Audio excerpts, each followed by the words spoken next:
Okay, we're live. Hi, everyone. This Yay! is Radiance Thompson, and this is Diana, and she's going to introduce herself. Hi, everybody. I'm so excited to see you all. I'm Diana Hernandez Wayne, and I am a life empowerment coach. I help people tap into their spiritual gifts and their intuition so that they can live their soulful, authentic life. And it is a joy to be here with you tonight. Radiance. Wonderful. Awesome. Thank you so much for introducing yourself and for being here with us today, Diana. If you guys don't know me already, my name is Radiance. I am a practitioner and also help people with healing their mother and father wounds so they can become their highest and best selves. So me and Diana, we do similar work in the terms of, working with energy and, we connected really cool. I just saw her profile and then all of a sudden we started talking about astrology and then things just kind of snowballed from there in the best way. Yes, I love astrology. It's amazing. Me too. Me too. So many things going on today and, every day in astrology, but so much going on. So, today we are talking about authenticity and what it means to truly be in your authentic vibration. It's a word that's commonly used in a lot of, entrepreneurs' copy, I've noticed, being in your authentic self, being your true self, being your highest and best form of you. So, I'd love to know your perspective on that, Diana, and how that affects manifestation. Oh, yes, absolutely. Well, I first of all, authenticity, I introduced myself and I said I help people live their soulful, authentic life. And one of my journey was that I first in my family to go to college, first in my family to go do a lot of things, including having a corporate career, which was great. There wasn't anything wrong with the path. And I would still wake up and feel that something was missing and that I was unsatisfied. And then I would have these judgments and shame around I've done the things, I've accomplished a lot. I feel that I should be happy and I should feel good and I'm not and I don't know why. And it wasn't I had two experiences in my life where I feel two of my sisters passed away 15 months apart, one to cancer and one by suicide. And that was a really tough time. And it was when my sister took her life by suicide that I thought that I really had to understand grief. And I understand not just grief, but what is my life really about? Why are we here? What are we here to do? And as I started to do a lot of inner work and personal development, I realized how I had taken on so many beliefs that had been imprinted, shared with me from my upbringings and my environment. And in that, I had lost myself. I never really had taken the time to understand who I was, why I liked the things I did or didn't, why it was that I remember feeling that there was some shame for not being married at a certain age, even though that's all very subjective. And Right. yet I was really benchmarking to rules that were set upon me, but they weren't my rules. They weren't even who Right. I am. And when it comes to authenticity, it really is around understanding what is your own internal rules, not rules so much as here's the rule to follow, however, more of your beliefs and values that matter to you. And I do believe we're all so unique in which we have our unique signature soul print. And we are here, and I believe we're here to discover that, not only discover, but live it out because things shift when I started to live according to what mattered to me and my values, not because of what somebody said I should or shouldn't be doing. So that to me is authenticity, really understanding and unpacking who you are, why it is you love what you love, and going and do those things and not being apologetic about it. So I'm very Right. curious about you, for you, how you view it. Yes, yes. And thank you for sharing and being so vulnerable. I Thank feel you. like a lot of people can relate to having moments of grief that really just take it. Actually, hold on one moment. I have to tell my daughter something. Oh, Baby, you yeah. can go now.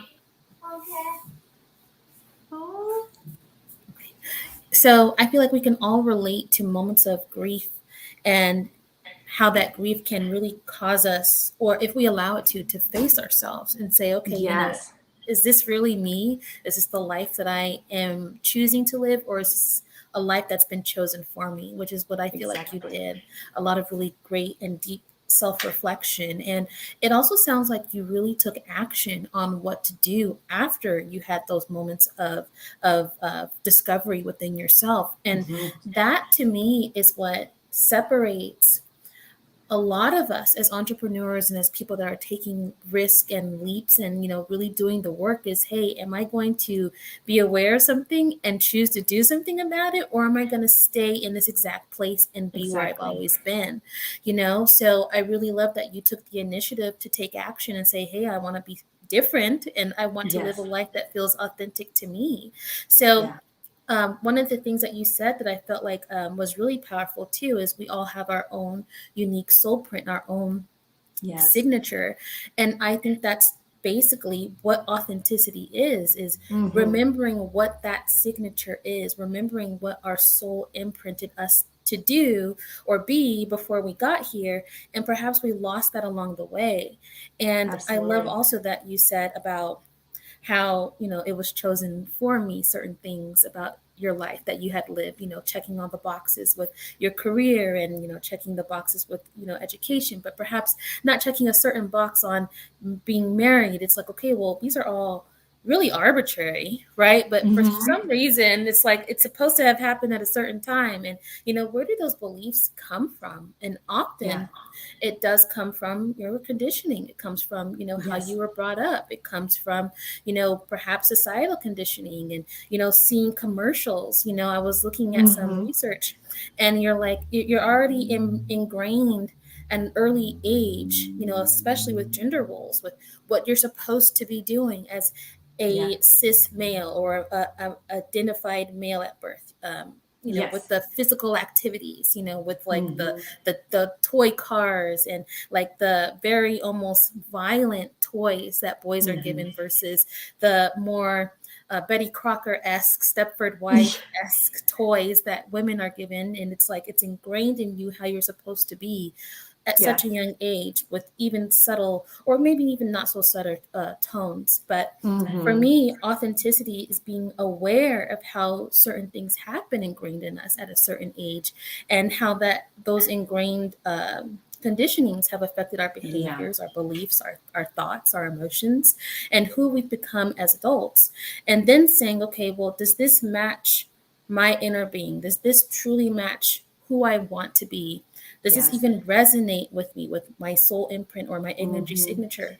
And oftentimes, if we do those questions of just really just taking an inner journey of do I really like this music? Do I really like what I'm Yeah. doing at my job? Do I really like this relationship that I've been told is such a great relationship, but I'm really not feeling the person?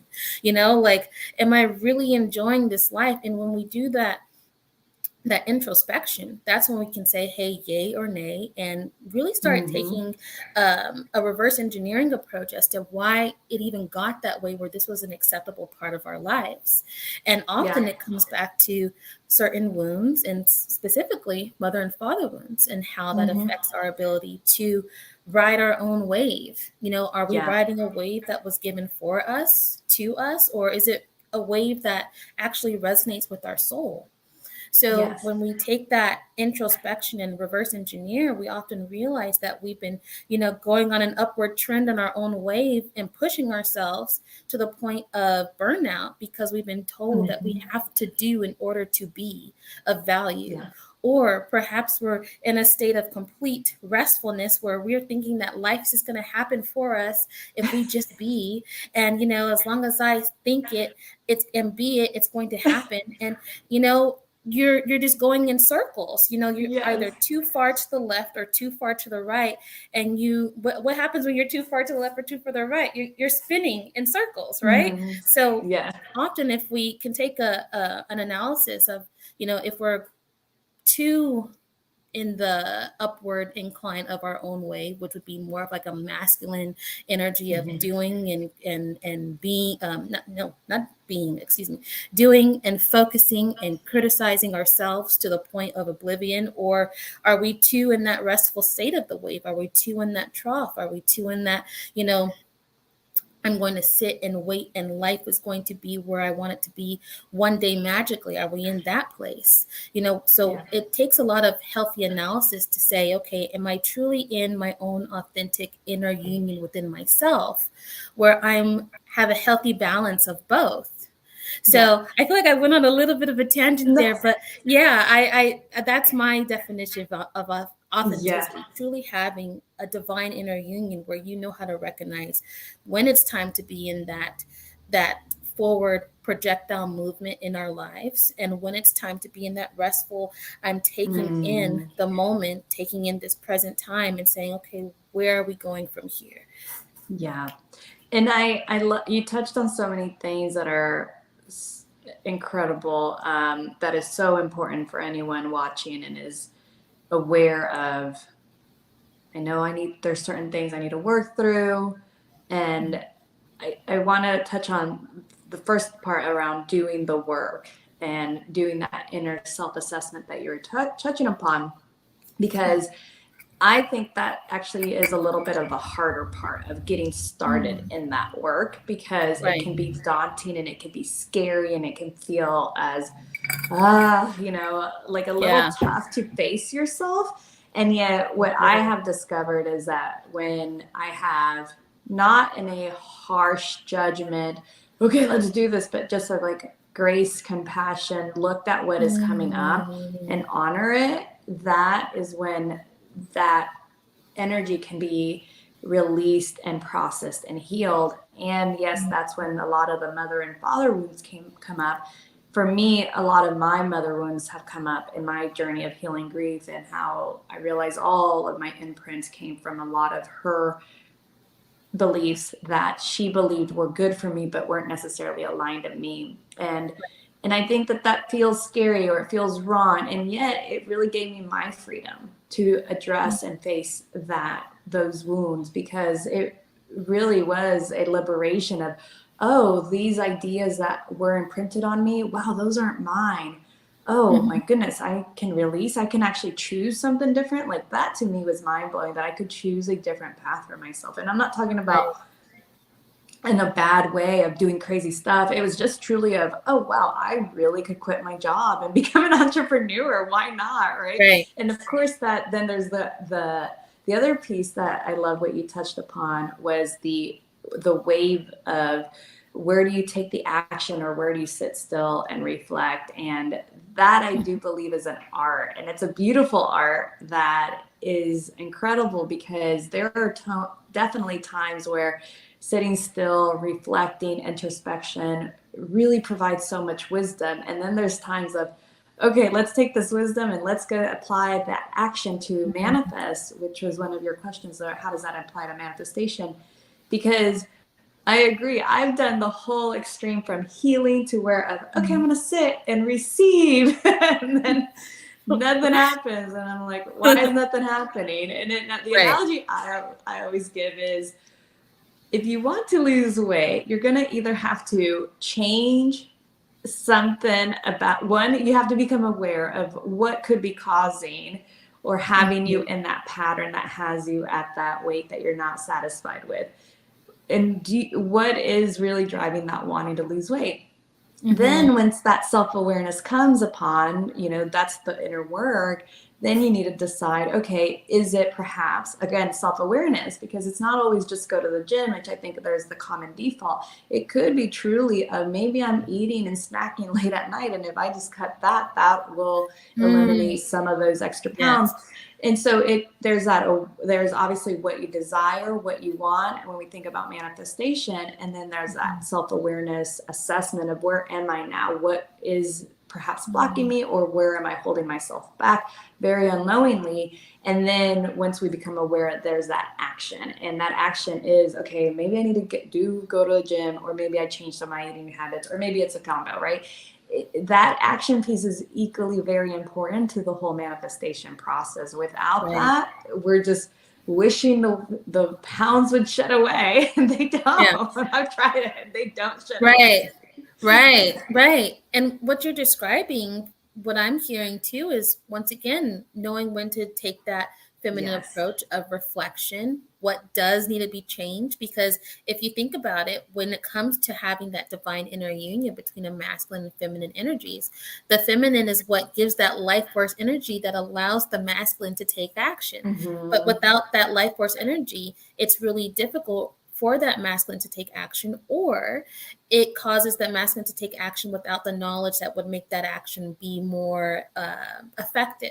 So Yes. that knowledge is what you're really saying from the feminine, and then saying, okay, take action on this. So it could be something as simple as removing the snacks. It could be Yeah. something as simple as maybe choosing water over that soft drink. It could be Mm-hmm. something that simple. But if you don't take that time to receive that wisdom and that knowledge, and tap into your intuition and say, okay, what is it that needs to be changed? Then maybe you're taking misguided action in the masculine. So I love Yeah. that example that you gave. And also, one of the things that I wanted to touch on with you, and based off what you said, I can't remember verbatim, but Mm-hmm. one of the things that you said was the familiarity and the comfort that we have to, in so many words, disengage from, or at least find a way to feel comfortable in the discomfort. Yes. Yes. And I used to hear it a lot, get comfortable being uncomfortable. And it sounds cliche, but it really is something that you have to attune your body to, Mm-hmm. because when you're taking that action, it's not going to feel comfortable.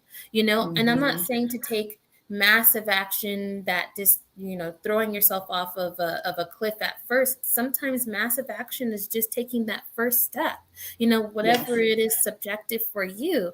But that in itself will not feel easy. Yes. Your body is used to something else. It's used to taking that soft drink, it's used to eating that snack in the middle of the night. Mm-hmm. And when you change behaviors, there's something that happens in the brain where it says, hey, I don't feel safe right now.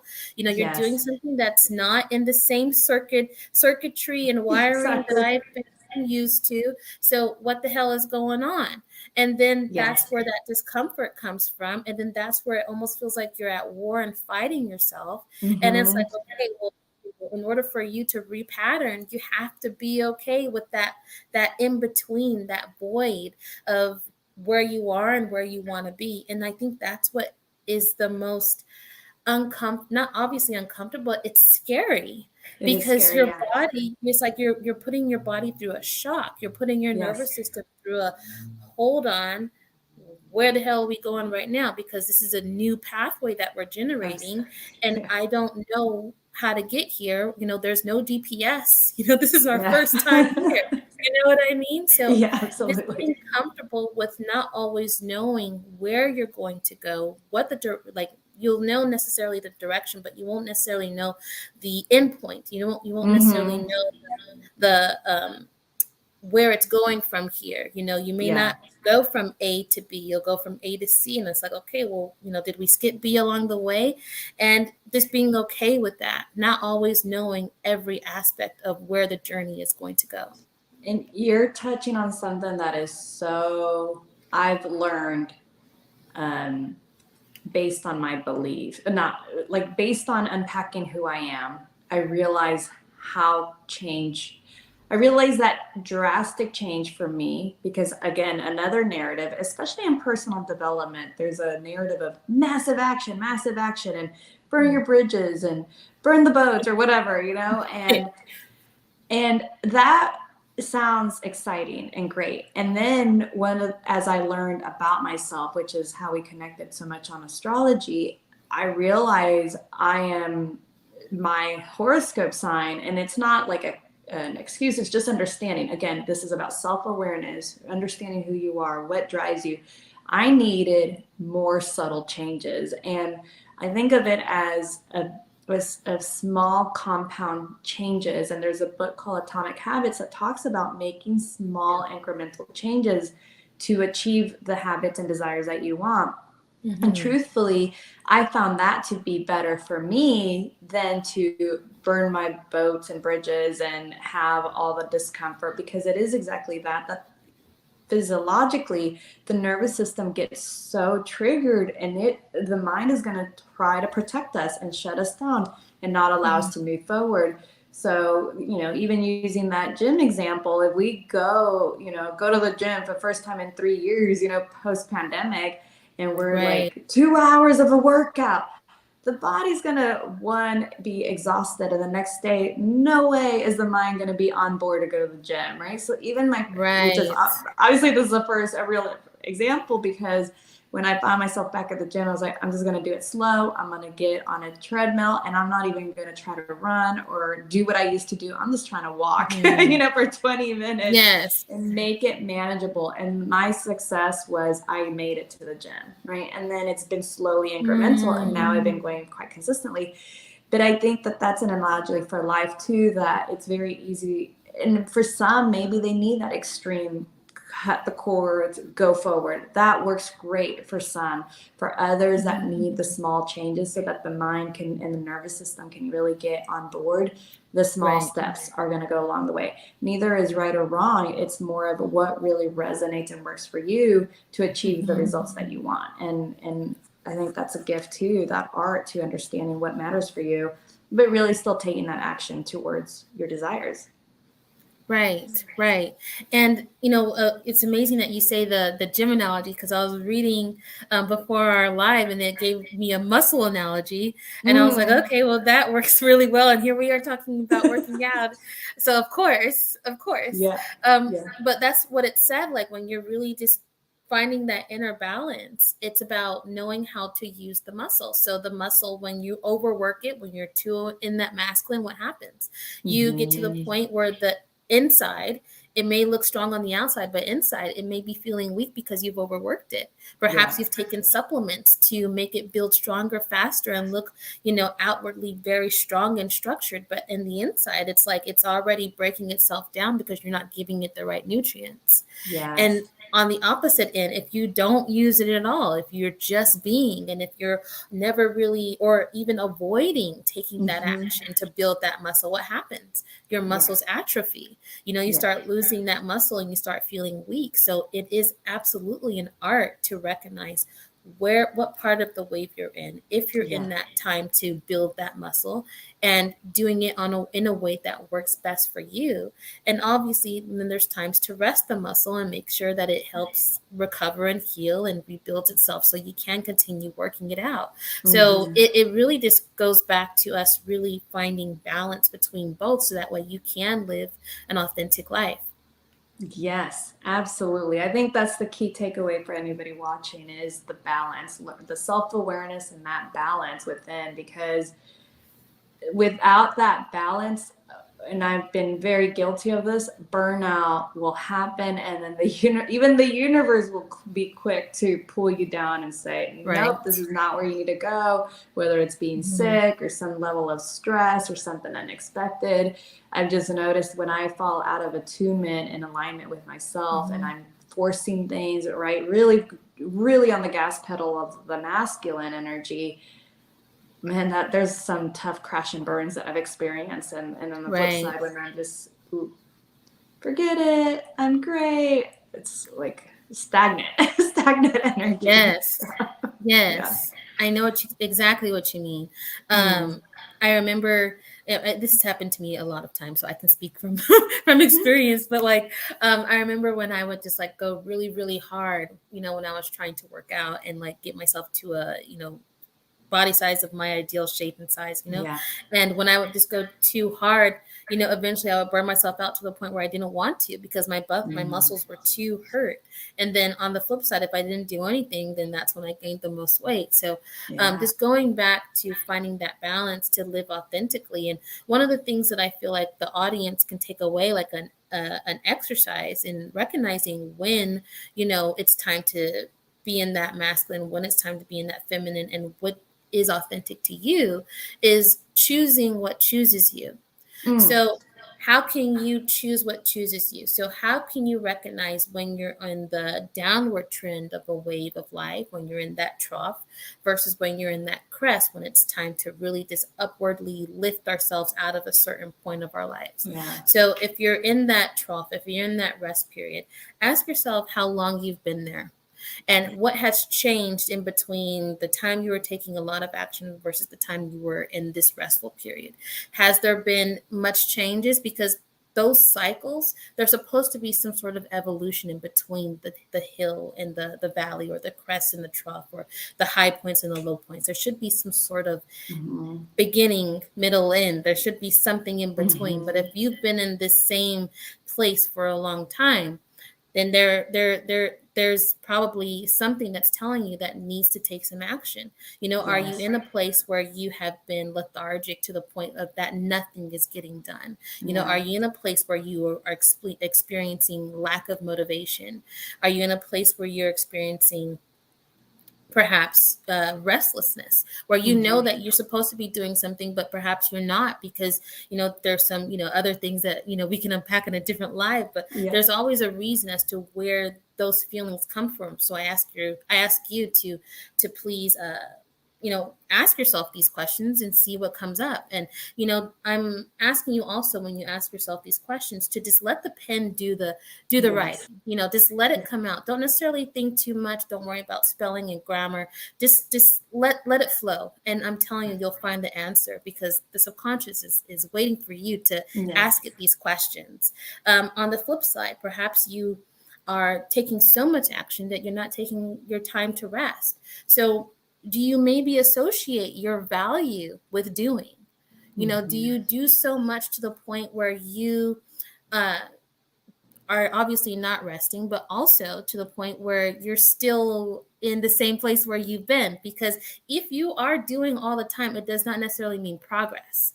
Doing and progress are two different things. So Mm-hmm. is there just doing this without the progression at all? And ask yourself, where are you supposed to be progressing at this moment? Is there a certain endpoint that you're again supposed to reach? If you have not reached that endpoint, and if you're constantly in this doing state, and obviously if our endpoints are all the way to Mount Everest, and you're in the middle of Nevada, like I'm saying, be realistic with your goals and endpoints here. Yeah. Okay, Yes. so if you haven't reached that, ask yourself again, is it time to take a step back and reflect and see if there's Mm-hmm. some feminine intuition, knowledge, and wisdom that is needed to give you that direction so you can take that action? So Yeah. always go back to asking yourself the questions from within, because they will be a reflection of what's happening on the outside. Mm-hmm. I love your action steps. I actually want to touch upon a few things that is very that was super eye-opening when I learned about it. And you were saying to ask yourself these questions and journal and let the pen write. What I learned, and I took this class at MIT called Neuroplasticity in Business, and Mm. what I learned from that class is that when the act of actually journaling activates in the brain the area called the limbic system, and this Mm. piece of the brain connects the conscious and the unconscious. And because you're giving your brain an action step of writing, and the unconscious is there to really answer the questions, and journaling is one of the best ways to truly unpack what is stored unconsciously that is holding you perhaps back.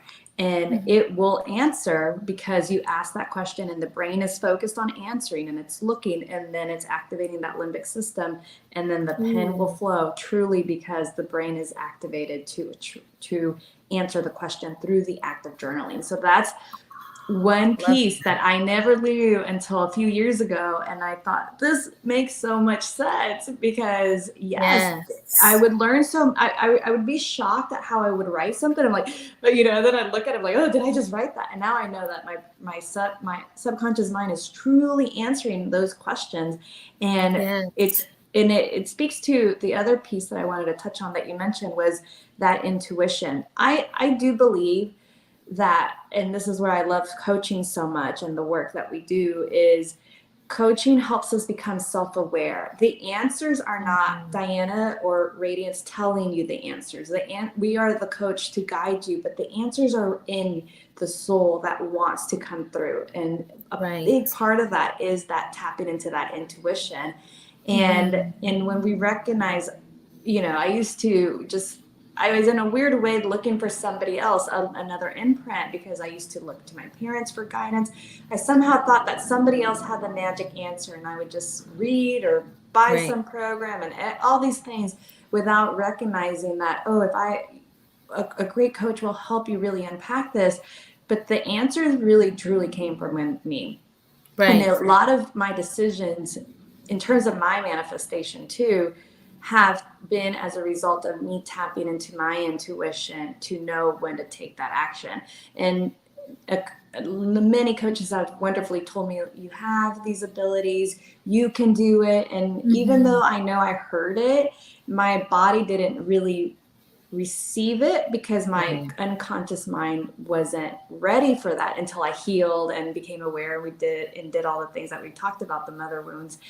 And and once I understood that it was available to me and it was me, and it's already is, because it is, I've taken so many leaps of faith that don't seem logical on the surface, and yet was so intuitive guided. And we talked about this, right? How we followed places and where we lived, and they have those inspired intuitive actions have truthfully been amazing manifestations in ways that I could not have even planned myself. Right. I just couldn't have planned them, and they're so much better than I could have planned. And a lot of that is that intuition. Yes. Yes. I feel like intuition, everyone, there's been an uptick in the amount of people Mm-hmm. that are truly trying to tap into their intuition and spirituality, but it truly is available to everybody and it can actually save your life. There's Mm-hmm. been many times where I have tuned into my intuition, or just being so much more cognizant of my breath and my presence, that I've Yes. heard my intuition when I needed to without directly just asking for myself to tune in, you know what I mean? And Mm-hmm. that has been something that has saved my life in so many different ways. And I also took your advice to look for a sign, for Oh choosing a yeah. place. Yeah, so me and my kids decided to do ladybugs. So we haven't found the place yet, but ladybugs is our sign. So when she was saying, Amazing. looking for signs, you can direct the universe to give you those breadcrumbs that you're looking for. And that Mm-hmm. comes with trusting too, like trusting that that Mm-hmm. guidance will be given to you. And that Yes. again goes back to truly tapping into that feminine powerhouse within you that we all Mm-hmm. have, no matter what your gender assignment or lack of assignment, binary assignment, whatever it is. We all have these aspects within us. And if you Yes. can tap into them, knowing when to tap into them, having that discernment of when to tap into them, that can truly be a game changer. So, Absolutely. I feel like we've given tons of value. I honestly Yes. feel like you're awesome. I feel like this was great. And would you like to, tell the audience what you do as far as how they can reach out to you, what types of services you provide? Yes, absolutely. As I mentioned in the beginning, I'm a life empowerment coach, helping you find and live your soulful, authentic life. I really focus in the areas of career and love, because we spend a third of our time working, a third of our Yes. time at home with loved ones, and the rest of our time sleeping. So we need to make every minute count.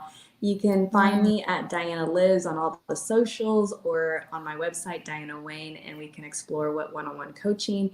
Every day, I'm always giving collective messages. So at minimum, follow me on all the socials so that you can hear my message and stay in touch with me. Yes, yes. Awesome. Thank you so much for being here, Diana. And Thank you. make sure you follow her, make sure you contact her, make sure you reach out to her, because she is Yes. phenomenal and she's sweet. And clearly, as you can see, if you've tuned into the entire live, she gives awesome value, awesome advice, and she makes you feel safe. So go ahead and tune into her channels and reach out to her. As for me, I'm Radiance. I am a practitioner. And right now, I'm just feeling like I need to be with my kids. So I'm going to sign off. Thank you so much for listening to everything. Go back and make sure you go through the notes, go through the valuable exercises that were given by me and Diana. Make sure you just go back and say, how can I implement this into your life? Now, I know, like Diana said, you may feel uncomfortable, but implementation is the way to get to that authentic life. Okay. So thank you so much for listening. This is Radiance and Diana signing off. Bye.